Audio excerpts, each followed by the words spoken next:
ለኢትዮጵያዎች በጣም አስቸኳይ መረጃ ነው። ከዚህ በፊትም ብዙ መረጃዎች አሉኝ። በክሪፕቶ ከረንሲ በኩል ብዙ ሰዎች ገንዘባቸው የተሰረቀ ነው ያለው። ብር አስገቡ፣ አካውንት ክፈቱ በኮይን ቤዝ እየተባለ ብዙ ብር እያስገቡ በመጨረሻ ላይ ግን ገንዘባቸው የተሰረቀ ብዙ ሰዎች ተዘርፈው ሪፖርት እየደረሰኝ ነው። እውነተኛው መረጃ ልንገራችሁ።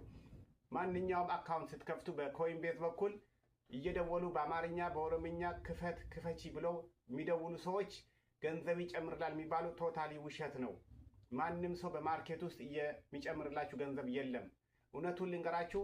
አሁን በጣም ሶፊስቲኬትድ በሆነ መንገድ እውነት በሚመስል ነገር ግን ውሸት የሆነ ለምሳሌ ኮይን ቤዝ ውስጥ አካውንት ክፈች እያሉ እናግዝሻለን እያሉ በዋትስአፕ በቴሌግራም በምን ኮሚኒኬት እያደረጉን እያሳመኑን እውነት እየመሰለን ብር የሚጨምርን እየመሰለን ያስከፍቱና ከዛ በኋላ ልክ እናንተ ኮይን ቤዝ ስትከፍቱ ኮይን ቤዝ እውነት ስለሆነ በዛ በኩል ደግሞ ሌላ ፕላትፎርም ይልኩላችሁና ያንን ፕላትፎርም ፍቀደው ኮይን ቤዝ ውስጥ እንዲገባ ፍቀደውና ከዛ በኋላ እዛ ውስጥ ኮይኑን ከኛ ቦታ ትገዛለህ እያሉ ያንን ፕላትፎርም በኮይን ቤዝ አለው ስታደርጉ ዳይሬክትሊ የእናንተ አካውንት ውስጥ ይገባና ያኛው ፕላትፎርም ያ ፕላትፎርም ሌላ ቦታ ነው ያለው፣ ሌላ ሀገር ነው ያለው።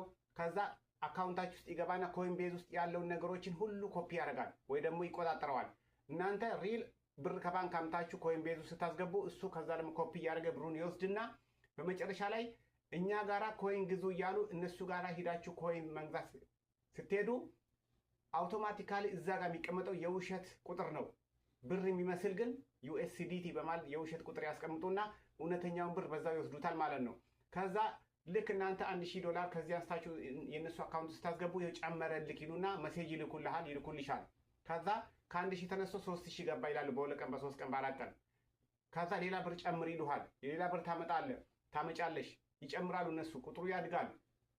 እውነተኛው ብር ግን አውቶማቲካሊ ይወሰዳል። እንደዛ እያደረጉ የእኛ ማህበረሰብ እስከ 30 40 50 100 ሺህ ብር በቀላሉ እየዘረፉን ያለው። እውነተኛው ግን እንደዛ አይደለም። ትሬዲንግ ውስጥ ክሪፕቶ ከረንሲ ማለት አጠቃላይ የኮይኖች ስም ነው። ክሪፕቶ ከረንሲን ባይናንስ ላይም ክፈቱ፣ ኮይን ቤዝ ላይም ክፈቱ፣ ማንም ላይ ክፈቱ፣ እናንተ ናችሁ 100% ገብታችሁ ኮይኑን እየገዛችሁ የምትሸጡት እንጂ ሌላ ሰው ኮይን ከኔ ቦታ ግዛ ጨምርልሃለሁ ከተባለ ቶታሊ ውሸት ነው። ብዙ ሰው እየተዘረፈ ነው። የምትችሉትን ያህል በቴሌግራም በዋትስአፕ በምን የሚመጣው መረጃ እውነቴን ልንገራችሁ ባትጠቀሙበት በጣም እንመክራለን። ብዙ ሰው ተዘርፎ እኔ በየቀኑ ነው መልእክት የሚመጣልኝ።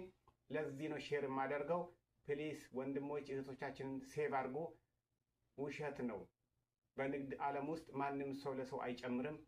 እውነተኛው ሪያሊቲው ትክክለኛ መረጃ አግኝታችሁ እውነቱን ለማወቅ ከፈለጋችሁ ጠይቁን። ትክክለኛ